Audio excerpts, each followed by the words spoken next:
Hi, everyone. Welcome to SimiTree's webinar. We're really excited to have you here today. We're going to give everybody just a minute to get into the room, get their audio connected. As always, as we go through this presentation, if you have questions, please feel free to put them into the Q&A. We love to hear from you. If by chance we run out of time today and don't get to your question, we will follow up in an email with that response to you.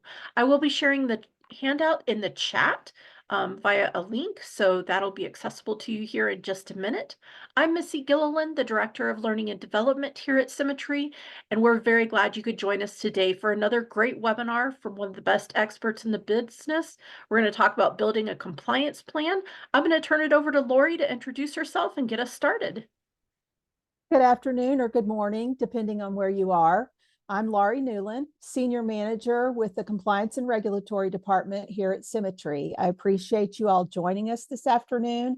And we're going to spend some time the next hour talking about the elements of building your compliance program and some differences between what you typically do now with your QAPI program and your compliance program, and what the OIG and Center for Medicare and Medicaid Services has put out for us as guidance related to the building of a compliance and a QAPI program.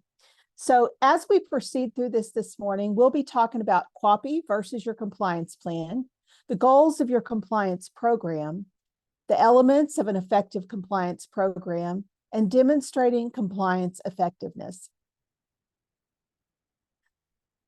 Part of the differences between compliance and a QAPI plan are very important. Many people confuse those as being the same thing.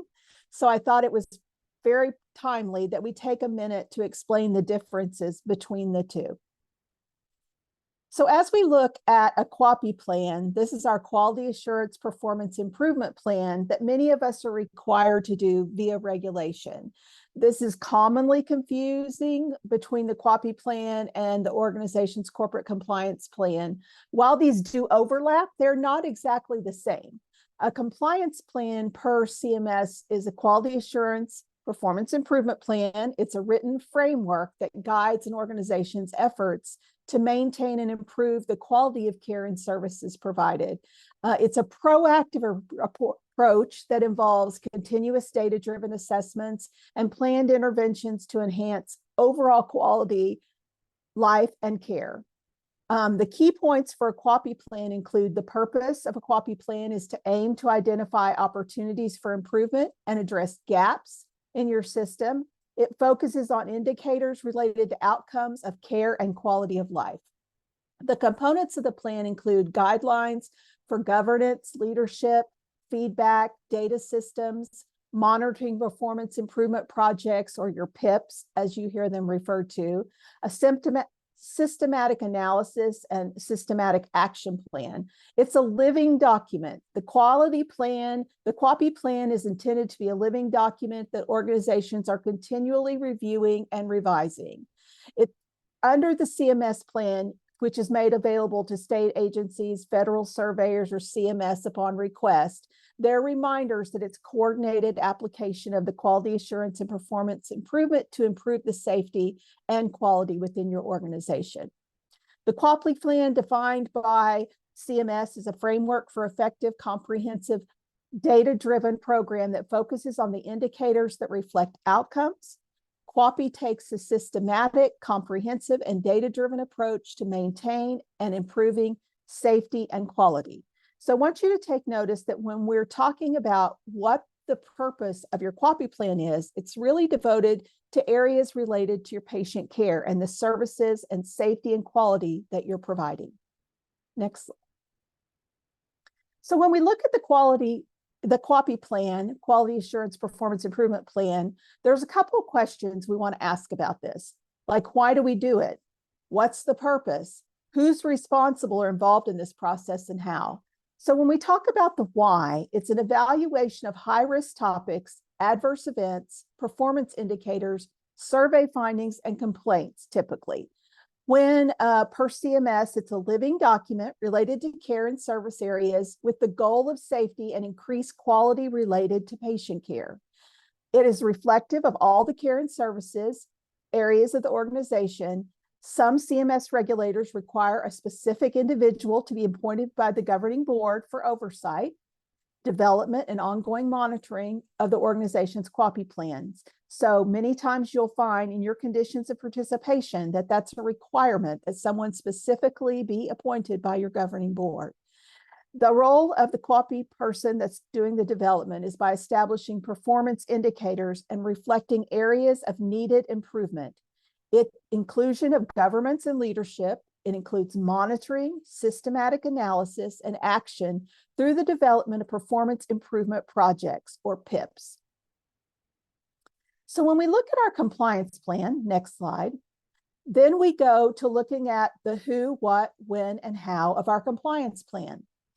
For the compliance program, according to CMS, it's a part of establishing an effective compliance program. The organization should appoint a compliance officer who is responsible for the day-to-day operations of the organization's compliance program. The appointment of a compliance officer doesn't need to be someone in the C-suite. It can be someone among the ranks of the organization. It can be anyone who will be responsible for and given the authority to oversee the compliance program. The compliance officer who is responsible for oversight is not a police officer for compliance within your organization. They are really a member of your team. So they'll be reaching out, working with all team members to develop your compliance program. The compliance officer is responsible for developing, implementing, and monitoring the compliance program. This includes interactions with all departments and employees. And as a part of the development of the compliance program, the organization should look at applicable regulations such as federal anti-kickback statutes, physician self-referral laws, false claims acts, civil monetary penalties, beneficiary inducement, HIPAA privacy and security rules, with topics such as information blocking, penalties related to grants, contracts, and other agreements, as well as exclusion activities, criminal healthcare fraud statutes. Those are just a few of the items that you'll see as a part of your compliance program. They will also be service line specific regulations that should be evaluated as a part of the review of your program and to evaluate high risk problem prone areas. So it's important that you understand not only your service line information that you're required to know under regulation and law, but also that you understand general compliance requirements such as HIPAA privacy and security. So when we look at the organization's compliance program is involved in day-to-day oversight and interaction across the entire organization to oversee the tracking, reviewing, detection, and correction of violations of regulations or laws. The compliance program is made effective through the use of 7 elements of a compliance program, which were provided by the OIG. The size of an organization's compliance program depends on the size of the organization. The larger your organization and the larger your scope of services, the more the program will be responsible for and need to cover when ensuring compliance with regulations, laws, and ethical practices. Next slide. So when we look at the elements of a compliance program, according to the Office of the Inspector General, or the ORG, an effective compliance program should have the following 7 elements: implementing written policies and procedures and standards of conduct, designate a compliance officer and a compliance committee, conducting effective training and education, developing effective lines of communication, conducting internal monitoring and auditing, enforcing standards through well-publicized disciplinary guidelines, and responding promptly to detected offenses and undertaking corrective action. The OIG, which was established in 1976, has primary responsibility for combating fraud, waste, and abuse, with mandates to improve the efficiency of Medicare, Medicaid, and over 100 other HHS programs. The OIG developed compliance program guidance as voluntary and non-binding and has been directed at hospitals, home health agencies, clinical labs, third-party billing companies, DME and HME, including prosthetics, orthotics, and supply industry, hospices, Medicare Advantage programs, nursing facilities, physicians, ambulance suppliers, and pharmaceutical manufacturers. So when you look at that list, you can see it really is relevant to every area of healthcare services. The first compliance program guidance was established in 1998, and the updates and guidance are available on the OIG website. Beginning in 2024, the OIG will be publishing industry segment-specific program guidance for different types of providers, suppliers, and other participants in the healthcare industry and associated subsections. The OIG states that the guidance is provided is not a one-size-fits-all, completely comprehensive or all-inclusive program for all organizations. The size and extensive nature of the compliance program is specific to the organization and its size. Next slide. Creating a culture of compliance. So to create a culture of compliance, we want to make sure we have a compliance plan that's a priority. You know your fraud, waste, and abuse risk areas, and you have management of financial relationships. According to the Association of Corporate Counselors, Corporate Counsel, it has become a necessity to protect any highly regulated organizations. We all know that that includes all of us in the healthcare space. When developing a corporate compliance program, it is important to ensure everyone is on board, and you consider stakeholders such as governing board, internal subject matter experts who will be a valuable asset and provide assistance in implementing and ensuring ongoing compliance as you develop and maintain your compliance plan and program. And you want to ensure that leadership gives buy-in and is present for all stages of development and maintenance of your program. According to a survey by the Society of Corporate Compliance and Ethics, results showed that compliance and ethics officers differ from management or board in which they view as the primary objective of a compliance program. They see things a little differently. To succeed, everyone needs to agree on what the program should accomplish.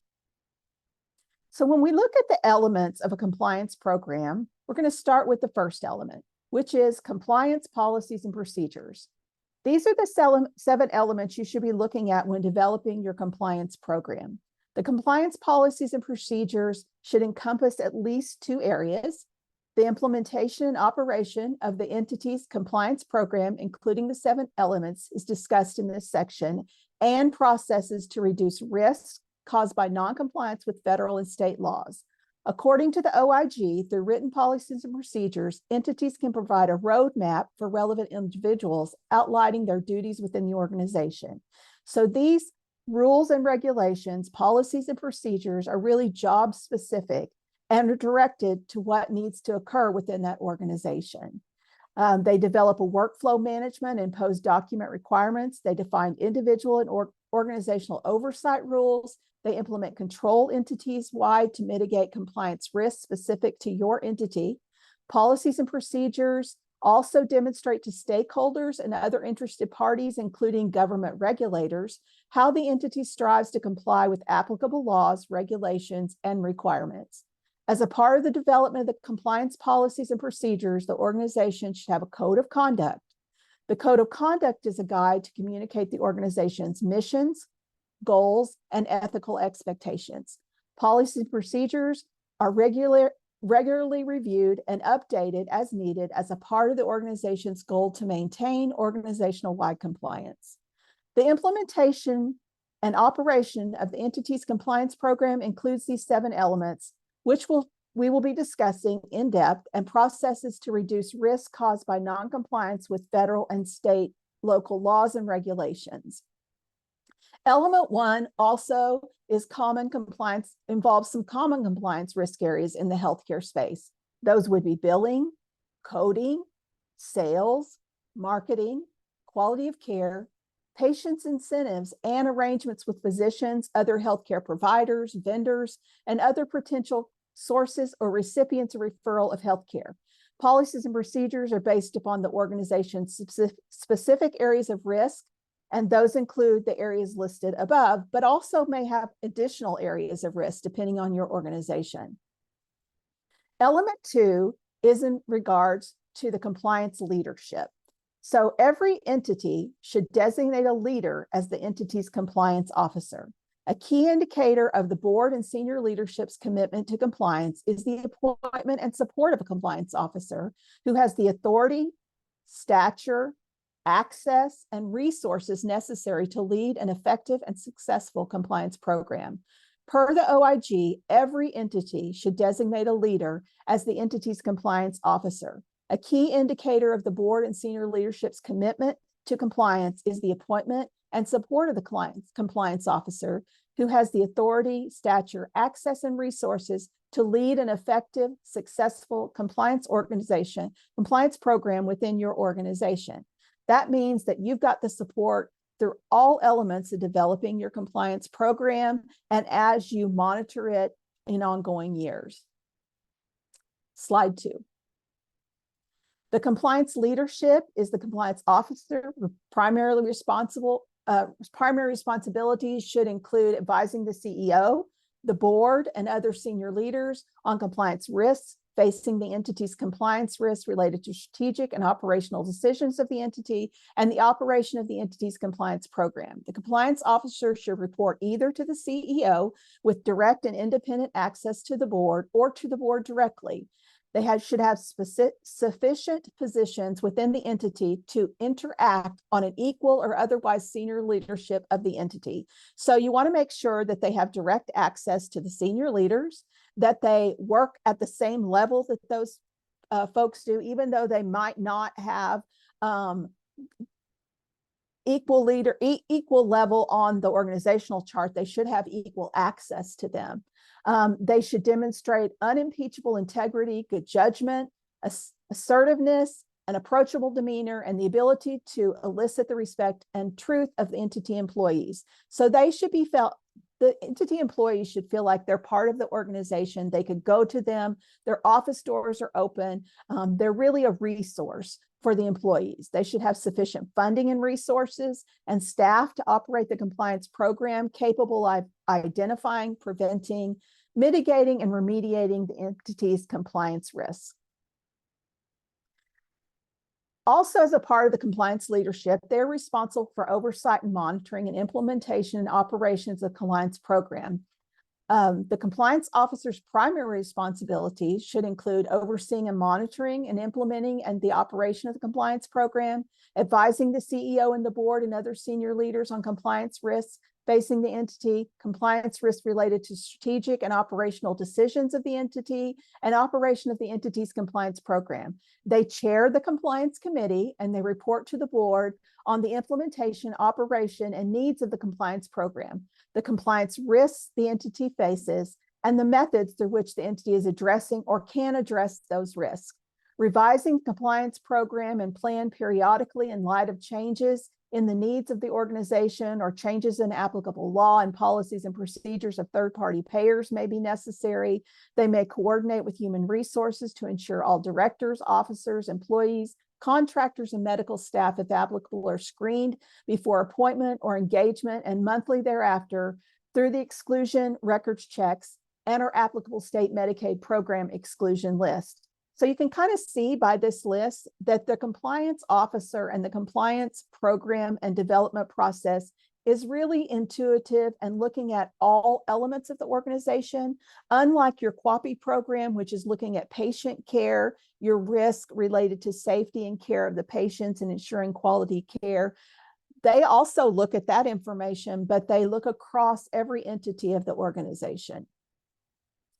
So the compliance leadership is revising the compliance programs periodically based on changes in the needs of the organization. It's important that the compliance officer coordinate with other relevant entity components like internal auditors, risk nurses, quality, and IT to develop a work plan for reviewing, monitoring, and auditing compliance risks, including the quality of care and provisions of services.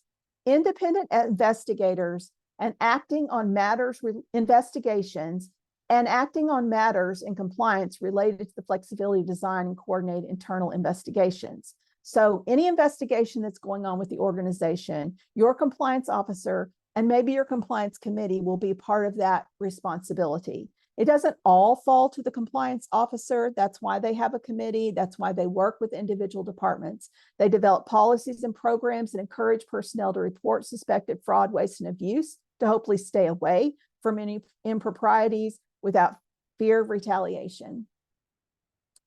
The leadership compliance program is applicable to all areas of the organization. Next slide.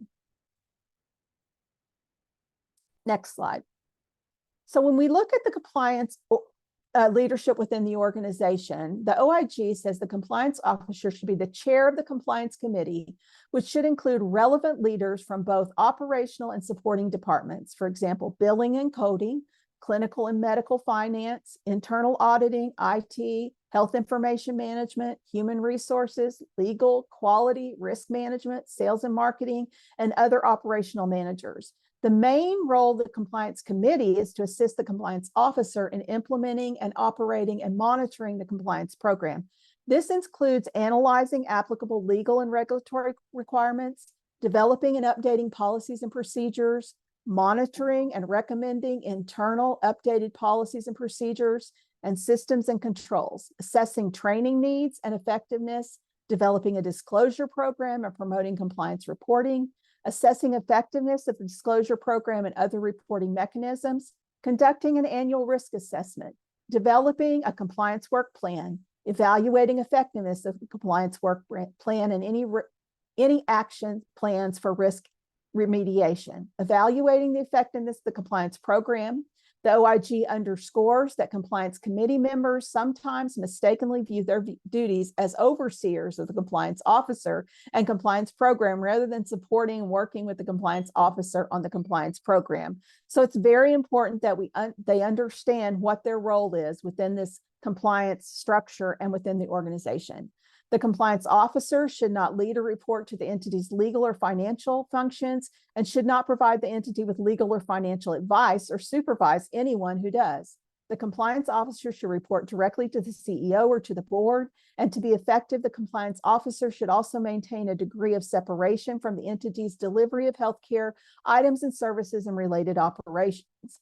For the delivery of healthcare items and services, billing and coding and claims submission, in addition to the involvement in functions such as contracting, medical review, or administrative appeals present potential conflicts, the compliance officer is someone who's intimately involved in those processes and monitor the processes to ensure that they're done via regulation and law.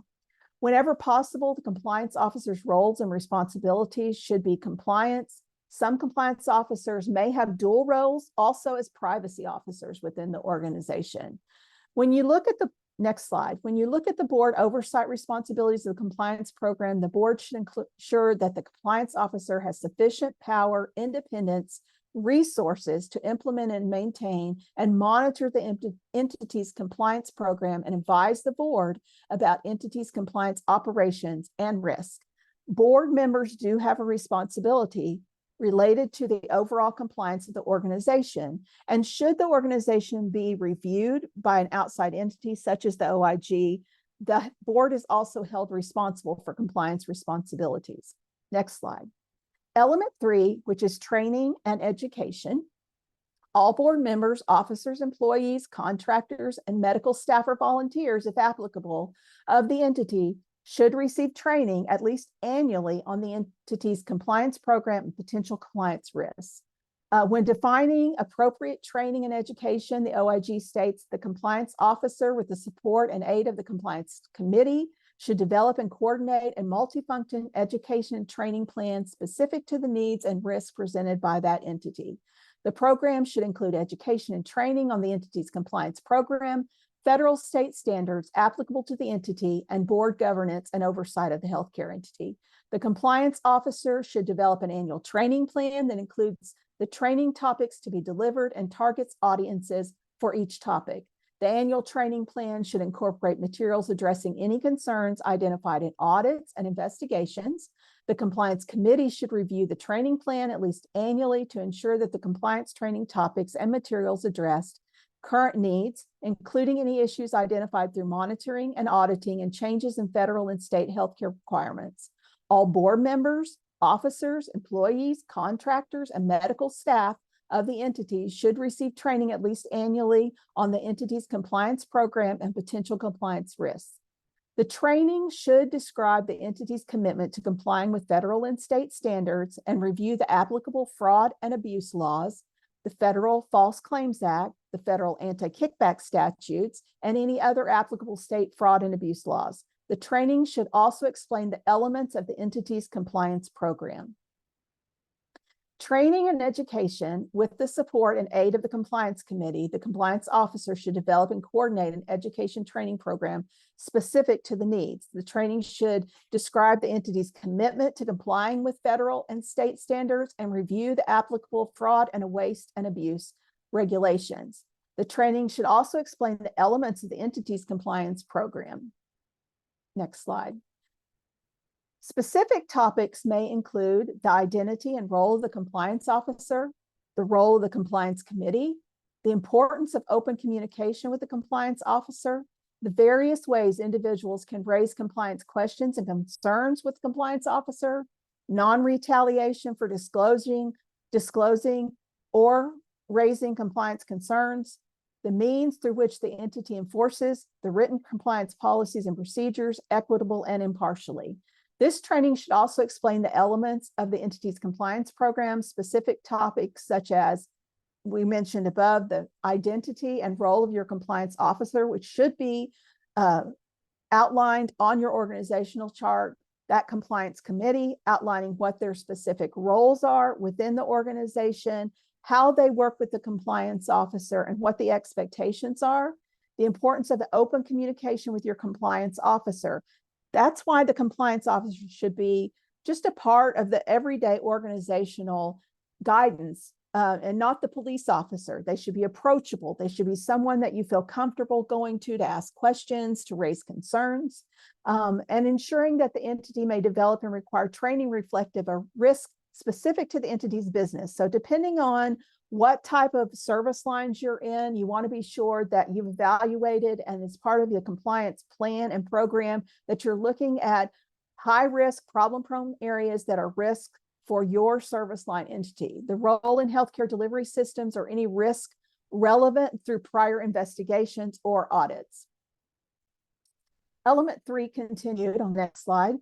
Role-dependent training, we talked about billing, coding, documentation, medical necessity, beneficiary inducements, gifts, interactions with physicians and other sources or recipients of referrals of federal healthcare programs, businesses, sales, and marketing. So when you look at this list, you can see that the training that's going to be provided may vary based upon a person's job responsibilities. The targeted training should also be developed for board members. New board members should receive training on their governance and compliance oversight roles, primarily after joining the board. The initial board training should address the specific responsibilities of healthcare board members, including the risks, oversight areas, and approaches to conducting effective oversight of healthcare entities. Training of vendors and contracted entities is also a part of training development. Implementation, monitoring, and tracking, or requiring training and education. As a part of all training processes and methods for reporting wrongdoing, these should be included in the review. All receiving training should have a method to ask questions about the content. The OIG states participants in required compliance training programs should be made a condition. Participation in required compliance training programs should be made a condition of continued employment or engagement by the entity. Failure to comply with training requirements should result in consequences up to and including possible termination of employment or engagement when warranted by the circumstances. Completion of mandatory training should be a basic requirement of each employee's annual performance evaluation. So under element 4, in relationship to effective lines of communication, it's important that an open line of communication between the compliance officer and entity personnel, including contractors and vendors you may use, is critical to successful implementing a compliance program and reducing any potentials for fraud, waste, and abuse. The entity personnel should be informed about how to contact your compliance officer directly, maybe via email, telephone, or messaging. There should also be information about how to report anonymously. To assist in ensuring compliance with the organization, some methods of communication and education may include developing and updating frequently asked questions that you may put out to staff on the entities. It may be electronic communication board. It may be through posters. You should have standing compliance items on the agenda for regular scheduled team meetings so that you're communicating not only what compliance goals are, but also your progress toward achieving those goals. You may have writing in a regular column of the entity's newsletter. You may post video clips. You may participate in annual sales meetings and occasionally dropping in on informal morning huddles and walking the floor. So they should be able to see the compliance officer as a part of the day-to-day operations and hear from them frequently. Carrying on with effective lines of communication, the entity's training about its compliance program should include information about reporting compliance concerns, including options to report anonymously. The entity should have at least one reporting path independent of the organization that permits individuals to report concerns anonymously. It could be a hotline, a website, an email address, or a mailbox. Options for anonymous reporting should be publicly posted in physical and virtual spaces, frequently assessed by entity personnel and by vendors and contractors who may be working for your organization. Entity personnel should be informed about the ways they can reach the compliance officer directly. This information also should be posted in commonly, frequently physical and virtual spaces. You want to be sure that questions can be useful sources of information for compliance officers. So if you receive questions, you may want to publicize some of that information in frequently asked questions so that staff and leadership and board members can see those. You might want to create ideas that are part of that. You want to be open to have people provide questions to you. You want to evaluate the effectiveness of the training and the compliance messaging and determine whether policies or process changes may be needed, and identify potential compliance risks as a part of this communication process. Element number 5, enforcing standards. For a compliance program to be effective, the organization should establish appropriate consequences for non-compliant and incentives for compliance. Depending on the facts, consequences may involve remediation, sanctions, or both. These are part of your policies and procedures. Incentives may be used to encourage compliance, performance, and innovation. The organization should establish and publicize its procedures for identifying, investigating, remediating, including retraining or discipline for involved individuals. Action should comply with the agency's standards of conduct, policies and procedures, or federal state laws. Let me say that again. Action should comply with the entity's standards of conduct, policies and procedures, and or federal and state laws.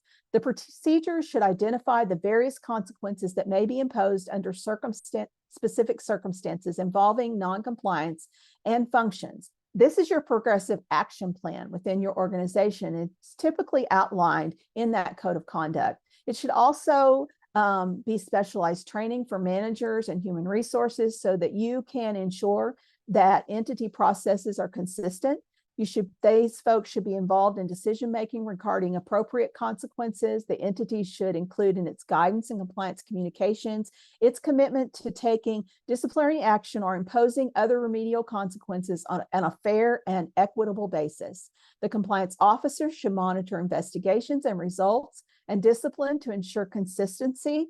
Managers and supervisors should be made aware that they have a responsibility to impose consequences for non-compliant behavior in an appropriate and consistent manner. To achieve this practice, training related to how to implement consequences uniformly across the organization should be a part of the management training, with ongoing education and review of how consequences are imposed. When we continue discussing enforcement standards, the organization should establish and publicize its procedures for identifying investigation and remediation actions, and comply with the entity's standards of conduct, policies, and procedures on federal actions. That says do not, it should say that they do. The procedure should identify the consequences that may be imposed under specific circumstances.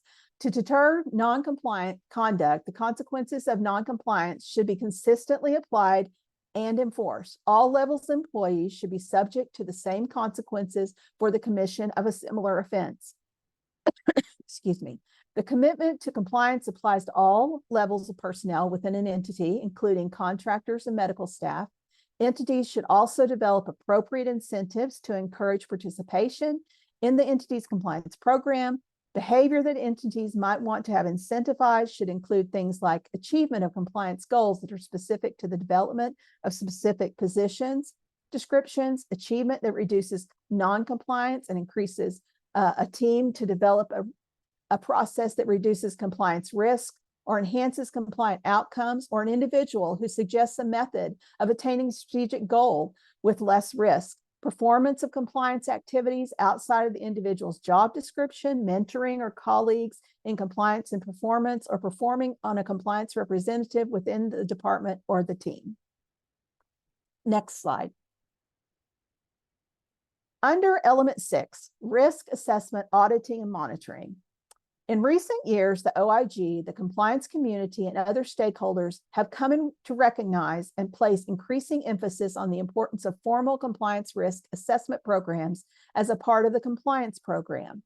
This risk assessment, auditing, and monitoring each day plays a role in identifying and quantifying compliance risk. Variations in definitions of monitoring versus auditing are risk assessment. One that is best informed by well-functioning internal auditing and monitoring process. Audit exercises assess items reviewed at a specific point in time and are performed retrospectively by individuals or teams. They are independent of the process being examined. In contrast to auditing, monitoring exercises are meant to assess the effectiveness of internal controls by making a more real-time continuing approach.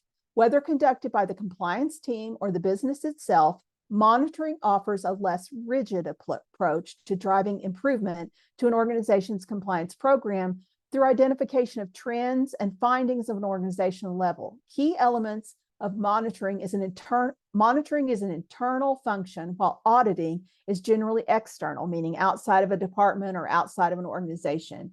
These two functions also help in determining the risk individual elements may have based on an organization. That's an important point that you want to keep in mind. When you're developing a monitoring plan, that's looking at your individual organization or your individual department within those departments so that they can develop elements at specific points in time to uniformly improve processes. When you're looking at auditing, you're looking at an external entity, whether it's outside your department or outside your organization, who looks at a fixed point in time. Your standard processes use auditing professional standards to make determinations on how effective your compliance program is. We all generally have auditing and monitoring processes within our organizations. I just want to be sure that people understand that this is an element of a compliance program and does not fully make up your entire compliance program. Next slide. Entities should consider using data analytics, analyzing its data to identify compliance risk areas regardless of the size. All entities should have access to the data they generate either directly or through a third party, such as billing contractor. Data analytics efforts may range from simple to complex depending on the entity's volume and the data, as well as the entity's data analytics capabilities and resources. Risk assessment is a process for identifying, analyzing, and responding to risk. You use this data analytics information to help determine risk. A compliance risk assessment is a risk assessment process that looks at risk to the organization stemming from violations of laws, regulations, or other legal requirements. For entities participating in or affected by government healthcare programs, which is probably all of us, a compliance risk assessment focuses on risks stemming from violations of government health program requirements and other actions or failures to act that may adversely affect the entity's ability to comply with those requirements. Periodic compliance risk assessment should be a component of an entity's compliance program and should be conducted at least annually. A formal compliance risk assessment process should pull information about risk from a variety of external and internal sources. So we're looking at what's going on internally and what our risk factors are, may be determined by our auditing and monitoring process, as well as external forces, high risk, problem-prone areas, areas of governmental audits, things that have been put out in publication as high-risk areas. We want to evaluate and prioritize these areas and then decide which risks to address and how to address them. Next slide. Regardless of the size, all entities should have access to the data they generate, either directly or through a third party. All entities should be able to compare standard metrics of their healthcare operations internally and determine whether there are any outliers in any particular areas of focus. That's many times the monitoring we see going on within departments or organizations, so that they compare themselves to national standards or maybe regional standards. Many of us get PEPR reports. Those are a good source of comparison data. Entities should consider using data analytics and analyzing this data to identify compliance risk areas. All entities, regardless of size, should have access to their data they generate, either directly or through a third-party entity. All entities should be able to compare metrics of their healthcare operations internally and determine whether they are outliers in a particular area of focus. So we want to be sure that we're not only doing comparison to external sources, but also comparison within our organization to see how we compare to others within our entity who might be doing the same things or have the same risk areas. Next slide. Element 6, between compliance risk assessments, the compliance officer should continue to scan for unidentified or new risk areas by monitoring legal and regulatory changes, enforcement actions, OIG work plan developments, and new entity acquisition strategies or incentives, and evaluating audits and investigation process. The compliance committee should include in the compliance work plan a schedule of audits to be conducted based on risk identified by the annual risk assessment. The compliance committee also should ensure the compliance officer has the capacity to perform or oversee additional audits based on risks identified throughout the year. The audits may be conducted by internal or external auditors who have expertise in federal and state healthcare statutes, regulations, federal healthcare program requirements, Medicare requirements. As a condition of payment, these items related to healthcare services for medically reasonable and necessary. Entities should ensure that any claim reviews and audits include a review of the medical necessity of items or services by an appropriately credentialed clinician. Entities that do not include clinical review or medical necessity in their claim auditing may fail to identify important compliance concerns related to medical necessity. Depending on the entity's size, the entity may decide to have dedicated compliance auditors reporting to the compliance officer. So you could have a compliance audit department who conducts these audits. The compliance work plan should also contain routine monitoring of ongoing risks, plus the capacity to monitor the effectiveness of controls and risk remediation. Some examples of routine monitoring of known risks include monthly screening of exclusion databases and state Medicaid exclusion lists, regular screening of state licensure and certification databases, annual review of entity policies and procedures. Entities may identify other areas appropriate for routine monitoring based on your risk assessment and the requirements of healthcare programs for your specific entities or generally overall. High-value billing codes and medical record documentation may also be utilized to determine short-term monitoring use and determine the effectiveness of your remediation within your organization. The OIG has published a toolkit called Measuring Compliance Program Effectiveness, which will assist you with this assessment process if you're not sure how to do that. It provides a list of ideas organized around these 7 elements of compliance program, which will provide healthcare programs can select exclusive tools related to auditing or monitoring within their organization. And the healthcare entity for healthcare internal monitors, the compliance association auditing and monitoring can benefit from each other. Auditors can use the results of a monitoring effort to identify risk, reduce audit duration or frequency, or focus more audit efforts in a certain area. And so remember that that auditing process is internal. Next slide.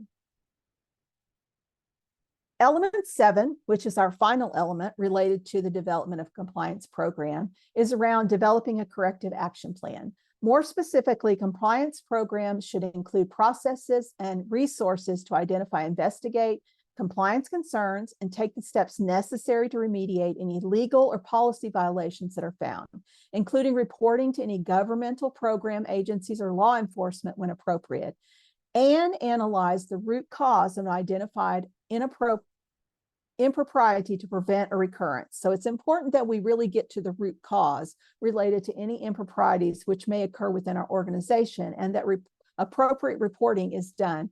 Allegations of noncompliance conducted should be investigated, and the outcome of the investigation should determine whether and what kind of reporting to the government is necessary.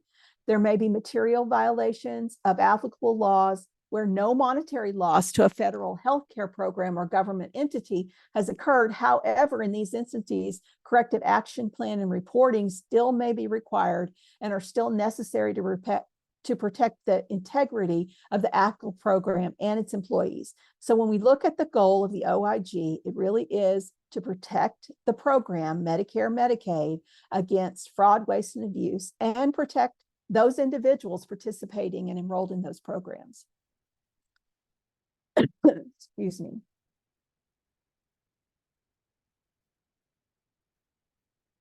So when we're developing an effective compliance plan, it's important that we review the required elements, look at the status updates of the 7 elements, have goal evaluation with objective measurable goals, evaluate any new areas of high risk or problem prone areas within the organization based upon internal and external evaluations, and establish ongoing and new key performance indicators. Regardless of the size or severity of the violation being investigated, a contemporaneous report of the investigation should be maintained so that a record of the investigation can be compiled. So if there's multiple people participating, you want to be sure that you get all those records.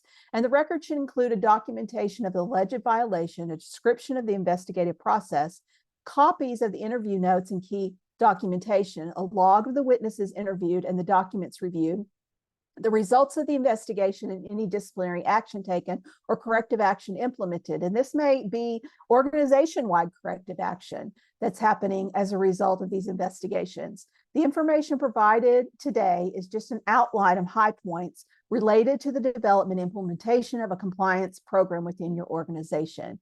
As a part of your review of this webinar, I would love to hear back from you about feedback regarding continued education, the individual sections of the development of both this compliance program and the plan, whether it was helpful in making changes, implementing new elements, or providing education related to the OIG's recommendation and guidance for compliance programs.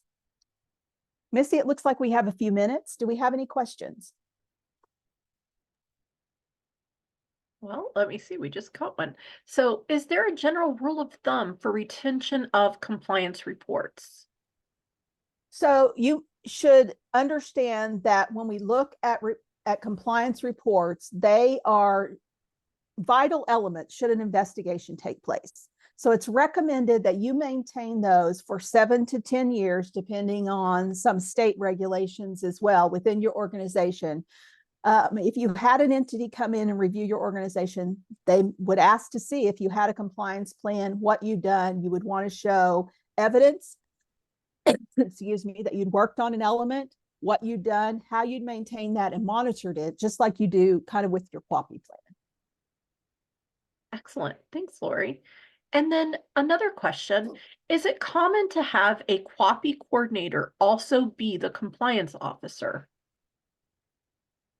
In a small organization, as it said earlier in this presentation, you kind of have to adapt it to the size of your organization. So in a small organization, you may have one person who's wearing multiple hats within that organization. You just want to be sure that they have the right reporting structure, that they're able to have good communication with the appropriate elements. It could be that you have one person who's wearing that, and then you have auditors under them who are completing both those QAPI processes and those compliance processes. There's nothing that says it can't be structured that way.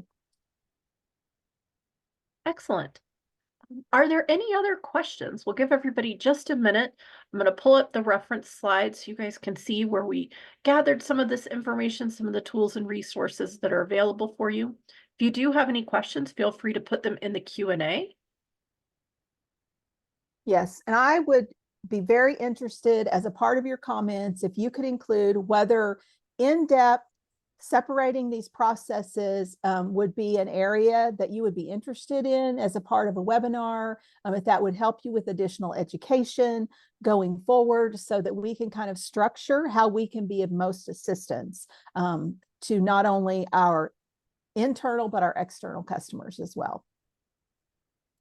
Absolutely. We welcome your feedback and your thoughts and your ideas. As always, if you have additional questions, here's our contact information. You can find previous webinars that we've put together out on our website at symmetryhc.com.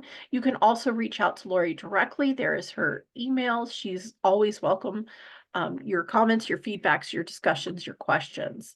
So I think with that, Laurie, we've covered everything. Lots of great information. We did have one last question come in. What do you consider a small census? Ooh, that's Well, a very good question. it doesn't necessarily have to do with census. It has to do with the structure of your organization.